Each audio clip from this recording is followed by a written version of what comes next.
ये कहानी है उस समय की जब मैं गर्मी की छुट्टी में नानी के घर पर घूमने गया था। हर बच्चों की तरह मुझे भी नानी के घर पर जाना बहुत पसंद था, लेकिन इस बार कुछ ऐसा हुआ जिसका अंदाज़ा मैंने कभी भी नहीं किया था। साल 2015 अप्रैल 25। हर बार की तरह मैं नानी के घर पर पहुंचने के बाद घूमने के लिए निकल पड़ा। उसके बाद मैं अपने कुछ दोस्तों से मिला और सारे दोस्त मिलकर जंगल पर आम तोड़ने के लिए गए। जंगल पर बहुत से आम के पेड़ थे जिसे तोड़कर गांव के कुछ लोग शहर पर बेचने के लिए भी ले जाते हैं। उस टाइम करीब शाम के 6 बज रहे थे, तो थोड़ा थोड़ा सूरज भी ढलने लगा था। आम तोड़ने के बाद सारे दोस्त नमक मिर्च लगाकर आम खाए और बातें करने लगे। तभी हम में से एक लड़का राजेश कहने लगा, चलो जल्दी से घर चलते हैं, नहीं तो वो औरत आ जाएगी। ये सुनकर मैं भी थोड़ा घबरा गया और उस औरत के बारे में अपने दोस्तों से पूछने लगा।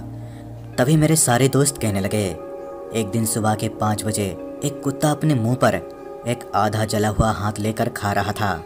जब ये सब गांव वालों ने देखा तो गांव के लोग पुलिस को इन्फॉर्म किए और जांच में ये पता चला कि जंगल के अंदर किसी अनजान औरत को किसी ने जलाकर मार दिया है। इससे ज़्यादा पुलिस वाले कुछ पता ही नहीं लगा पाए, क्योंकि उस औरत की बॉडी पूरी तरह जल चुकी थी, बस हाथ और पैर बचे हुए थे।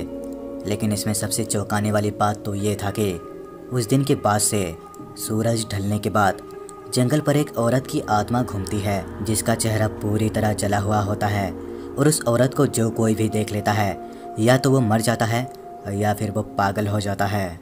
इन सब के बारे में सुनकर मैं भी थोड़ा डर गया और जल्दी से घर आ गया।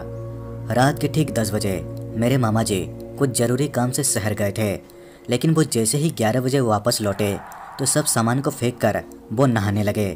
तभी मेरी नानी आकर मामा जी से कुछ बातें करने लगी। तभी मेरी नानी कुछ धूप जलाकर मामा जी के चारों तरफ घुमाने लगी। उसके बाद अचानक से मामा जी जाकर 4 पहिए में सो गए। इधर मेरी नानी बहुत ज़्यादा रो रही थी और किसी को कुछ बता भी नहीं रही थी। इसे मैं बहुत ज़्यादा डर गया था। अगले दिन सुबह जब मेरी नानी ने मामा जी को उठाया तो वो उठे ही नहीं, यानी कि मेरे मामा जी मर चुके थे। और कुछ दिनों के बाद जाकर मुझे पता चला कि उस रात मेरे मामा जी ने उस औरत को वापस आते समय जंगल में देख लिया था और इसलिए वो मर गए। और ये इंसिडेंट आज भी मेरा रातों का नींद उड़ा देता है।